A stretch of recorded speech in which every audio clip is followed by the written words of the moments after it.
Éveil de conscience. Une émission qui, au quotidien, éveille la conscience des auditeurs en abordant différentes thématiques de la vie pour leur bien-être. Éveil de conscience, Laura Zinga Pembelo, et c'est du lundi au samedi, 19h20, rediffusion tous les lundis à samedi, 8h. Bonjour chers auditeurs et bienvenue à votre émission Éveil de conscience, une nouvelle émission de la grille des programmes de Lux FM dont le but est celui d'éveiller la conscience de chacun sur les différents aspects de la vie afin de vous assurer le bien-être. Dans ce studio, nous recevons Monsieur Destin Slavik Odzari, consultant dans le service pétrolier, consultant en développement d'affaires et entrepreneur, je cite, le motivateur. Avec lui, nous allons débattre sur notre thématique comment surmonter, rebondir suite à la perte d'un emploi. Et pour cette troisième partie, il est question de comment gérer les finances après la perte d'un emploi. Monsieur Destin Odzari, bonjour et bienvenue dans ce studio. Bonjour madame la journaliste, merci beaucoup. Allez, comment vous sentez? C'est vous super, super bien au taquet. En tout cas, super bien. Oh super, je vais toujours bien de base. Alors, question directe, monsieur Destin, comment gérer les finances après la perte d'un emploi? Très belle question. Merci une fois de plus, madame la journaliste. Alors, sur cette question, j'aimerais, si vous me le permettez, poser les fondements. Allez-y. Alors, de base, il y a deux catégories de personnes suite à la perte d'un emploi. Il y a cette première catégorie de ces personnes-là qui, à la suite d'un emploi, reçoivent ou perçoivent les indemnités relatives à cela.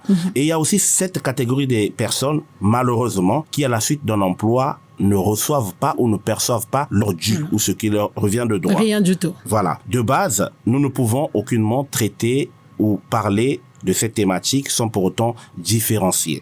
Alors, en ce qui concerne ces personnes qui ont ou qui perçoivent les droits, notamment ces personnes, on peut dire entre guillemets, qui sont à l'abri financier, autrement dit pendant au moins un moment, la gestion n'est pas la même que celui qui se retrouve sans un sou avec des charges et qui est appelé à vivre et à faire face. Bien sûr que pour ces personnes-là, celles qui ont de l'argent, le break, comme je disais, sinon s'arrêter et se recentrer sur soi est super puissant et super intéressant parce qu'ils peuvent se l'offrir en fait. Ils ont déjà un peu d'argent, le manger, le quotidien est déjà assuré.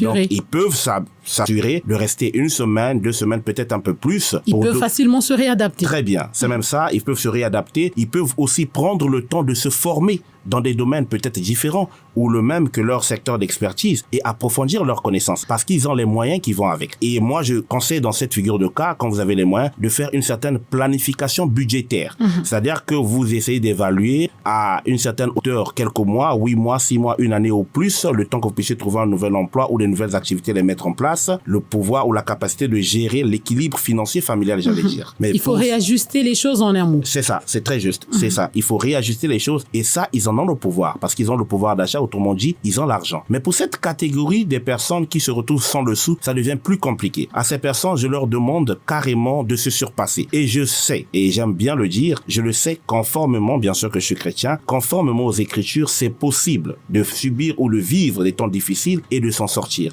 Parce que le tout vient du mental.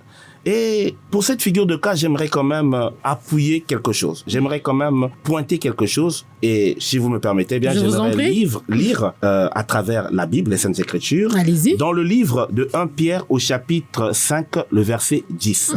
Alors, la Bible dit, « Le Dieu de toute grâce qui vous a appelé en Jésus-Christ à sa gloire éternelle, après que vous aurez souffert un peu de temps, vous perfectionnera lui-même, vous affermira, vous fortifiera, vous rendra inébranlable. » Alors, c'est vrai que dans les deux figures de cas, ce message est super puissant. 1 Pierre, le chapitre 5, le verset 10. Mais dans le deuxième cas, il est encore plus preneur. Dans la mesure où on se retrouve sans... Ils n'ont pas un caractère éternel. Ça passe. Mais le plus important... pour un temps. Très bien. Le plus important, c'est de prendre conscience que cela arrive pour un but. Mais il y a une attitude qui va avec, en fait. Vous ne devez pas vous sentir comme une victime, je l'ai dit dernièrement, mais plutôt vous dire que ce n'est qu'un tremplin et vous continuez. Plus votre mental est au taquet, plus vous avez la capacité de gérer ce qui se présente à vous et c'est possible. Parce que nous l'avons vécu il y a des vifs. Vous aussi pouvez faire plus que ce que vous voyez en face. Un homme n'est pas rien. Il réside une puissance. Je vous dis, le problème se situe au niveau de la conscience, au niveau du moral. Super intéressant. Parce que bien évidemment, la plupart des nationalités, c'est-à-dire que nous mettons la raison de côté. Et ça, dans certains cas, c'est bon, mais dans d'autres, ça nous fragilise puissamment. Alors, plus vous avez un mental au taquet, plus que vous êtes positif, plus que vous n'avez pas peur de l'avenir, vous affrontez les choses, mais sincèrement, vous aurez cette capacité inouïe de gérer les situations, même les plus complexes. Je veux dire par là que ce qui nous différencie aux autres, c'est pas que nous soyons plus puissants, plus forts ou plus intelligents, c'est juste que nous avons, comme on dit, le courage. C'est cette capacité, pas de ne pas avoir peur, mais d'avoir peur et d'avancer quand même. Et avoir un moral blindé. Très bien. Alors, la clé, c'est d'avoir le courage et d'avoir cette envie perçante, pressante de toujours avancer et de ne pas baisser les bras. Alors, dans cette question de la gestion des finances, il y a aussi donc cette question de la gestion des dettes, que ça soit pour les personnes ayant des ressources, tout comme pour les personnes qui n'ont rien du tout. Il se pose ce problème de gestion des dettes, ce qui fait que les gens aillent jusqu'au suicide. À ce moment-là, comment s'en sortir? Super, super intéressant. Très, très belle question parce que, évidemment, les deux figures de cas, les deux types de personnes sont soumises généralement à ces gens. Cette figure de cas qu'on lu, conformément aux Écritures, c'est que rien n'est éternel. Mais qu'il faut savoir, on va pas vous dire que demain matin, le fait de confesser positivement ou d'avoir une attitude positive, que tout se résoudra. Aucune de la vérité. Parce que la vérité, je vais pas dire qu'elle libère, mais elle fait du bien. Elle fait parce du que bien. vous-même, quand vous savez que vous êtes juste, que vous marchez selon la volonté de Dieu, selon aussi vos principes, votre moralité qui est pleine, qui est normale, sincèrement, vous avez un mental différent. Il faut déjà se rapprocher de ces débiteurs, de ces personnes envers qui vous avez une dette. Essayez de trouver des consensus, des possibilités pour essayer de stabiliser cette situation. Ne cachez pas, donnez pas Il l'impression ne faut que demain... pas fuir. Non, aucunement, parce que on vous rattrapera, c'est évident.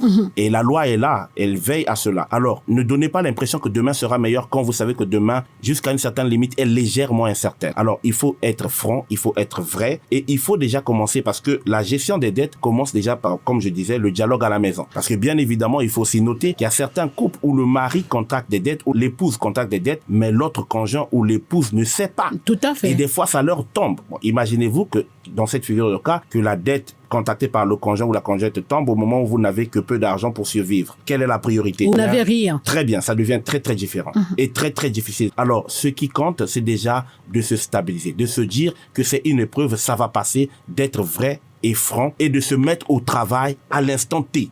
De ne pas croiser les bras, de ne pas manger le fruit de la victimisation, ou du fatalisme, mais plutôt de se dire le temps est arrivé, il faut travailler et j'y parviendrai. Parce que cette envie pressante de parvenir, c'est celle qui vous permet de soulever les montagnes, de faire des très grandes choses auxquelles les gens auraient du mal réellement à croire que cela provient de vous ou vient de vous. Alors, j'aimerais quand même qu'on aborde un petit aspect, c'est que pendant cette phase, pendant cette situation, surtout pour ceux qui étaient vraiment nantis, qui occupaient des grands postes, et quand ils se retrouvent dans cette situation, vous avez comme de l'ego qui se manifeste. Ils se disent, mais moi j'ai été directeur dans telle entreprise, j'ai occupé tel poste, mais donc aujourd'hui je suis licencié, je ne me vois pas aller faire ceci, je ne me vois pas aller vendre au marché, je ne me vois pas. Et vous voyez, ces personnes sont là à ne rien faire, à se lamenter sur leur propre sort. Que pouvez-vous dire à ces chers auditeurs? Très très belle question, madame la journaliste, et super puissante. Parce que, bien évidemment, vous avez carrément décrit le monsieur Destin Ansari numéro 1. Je ne le savais pas, monsieur Destin. Oui, wow. je vous le dis, je l'avoue à l'antenne, que je fus de ces personnes-là qui avaient un ego surdimensionné sur sa personne, qui se disaient que je suis au summum de mon art. Au niveau où je suis arrivé, c'est bon. Les difficultés, ça me connaît pas assez. Mais heureusement que Dieu est bon. Parce qu'il sait à quel moment il faut ramener chacun à sa place et faire naître ou introduire en toi l'humilité. Et ça, dans mon cas, c'est passé par des épreuves difficiles. Quelqu'un qui se promenait toujours en taxi, qui est appelé à être dans un sanson, et vous allez remarquer que je suis pas mince, donc c'est pas évident. C'est pas évident. Et vous devez aussi apprendre à marcher, chose que je faisais pas. Ah, ça. Et ça, c'était super puissant. Mais ce qui est vrai, c'est très dangereux d'avoir une mauvaise opinion de sa personne. Se croire supérieur aux autres ou supérieur à telle ou telle personne, c'est très dangereux. Parce que vous fermez la porte à une aide extérieure. Vous fermez la porte au fait que les autres peuvent vous apporter le soutien. Vous venir en aide. Voilà, vous venir en aide ou se soucier de vous. Alors, l'humilité est de rigueur. Oubliez qui vous étiez. Même si hier vous étiez orgueilleux ou je sais pas hautaine comme personne et imbu de votre personne, il est temps que vous puissiez réaliser que vous n'êtes plus le même. Que même si vous le voulez pas, la vie, elle vous soumet à cette épreuve et que vous le voulez ou pas, vous devez de l'affronter, cette épreuve. Il faut l'accepter. Très bien. Alors, dans cette acceptation, il y a l'humilité qui est de rigueur. Il y a aussi apprendre à développer du respect et l'amour à l'endroit des autres. Moi, je savais pas qu'on pouvait dormir affamé. Je l'ai expérimenté et je puis vous dire une chose, c'est pas facile, mais c'est possible. C'est possible. Alors, la dynamique, la vision, surtout la mentalité est de rigueur, c'est très important. L'humilité, c'est la clé. L'humilité, c'est la clé, Monsieur Destin. Place à la rubrique Instant Motivation. Waouh, instant motivation. Je suis très ravi du fait que nos fidèles auditeurs et auditrices prennent conscience que cette thématique, qui n'est pas des moindres, est un mot ou fait partir des situations ou des mots qui rongent notre société actuelle. Beaucoup de gens finissent par perdre des vies, beaucoup de gens vivent des temps difficiles. Mais aujourd'hui, par le biais de Lux FM, Éveil de conscience comme émission, nous nous rendons compte que c'est possible. Ça ne sera pas facile, certes, ça sera jamais facile de base, mais c'est possible. Et dans cette possibilité, il faut se remettre en question. Ce n'est pas le moment de se dire, est-ce que l'homme de Dieu est puissant parce que depuis que je prie, les prières ne marchent pas, j'ai pas le travail. C'est pas le moment de remettre la puissance de l'homme de Dieu en question, mais c'est le moment de prendre conscience comment interpréter les difficultés. Plus vous interprétez facilement, vous apprendrez à comprendre le rôle des difficultés dans votre vie, vous allez vous accoutumer et la solution sera rapide. Je veux dire que chacun d'entre nous a une manière à laquelle Dieu le perfectionne, le façonne, et ça, il faut en prendre compte. Il ne faut pas se comparer. C'est pas le moment de chercher à accuser l'État ou les autres, ou encore les autres, ou encore de s'auto-condamner. Mais c'est le temps de prendre conscience que c'est une période qui ne va pas durer toute la vie, mais tirez des leçons qui y sont relatives et surtout soyez fortifiés parce que vous n'êtes pas n'importe qui. Et quand vous prenez conscience de la valeur que vous avez, vous ne marcherez plus la tête basse. C'est pour ainsi dire que la perte de l'emploi n'est pas une fin en soi. Très bien. La perte de l'emploi, merci madame la journaliste, n'est pas une fatalité. Ce n'est pas aussi une raison pour se sentir victime ou pour avoir une attitude victimaire, j'allais dire. Mais c'est plutôt une opportunité pour se remettre en question et d'avancer parce que vous n'êtes pas le seul de toute façon qui traversez cela. Alors voyez sur votre rétroviseur au cas où devant vous, y a-t-il des gens qui ont pu surmonter cela? Si oui, prenez exemple et avancez comme ces personnes tout en étant alignés avec vos valeurs et vos principes. Merci Monsieur Destin. En tout cas, le plaisir est pour nous de vous avoir dans ce studio. Le plaisir est partagé et surtout très honoré. Merci chers auditeurs de nous avoir suivis. C'est ici que s'achève notre entretien sur la thématique comment surmonter, rebondir suite à la perte d'un emploi. Le rendez-vous est pris pour le prochain numéro sur les antennes de l'UTFM et c'est sur la 92.5.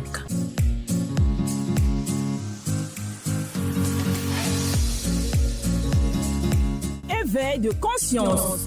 Une émission qui, au quotidien, éveille la conscience des auditeurs en abordant différentes thématiques de la vie pour leur bien-être. Éveil de conscience, Laura Zinga Pembelo, et c'est du lundi au samedi, 19h20, rediffusion tous les lundis à samedi, 8h.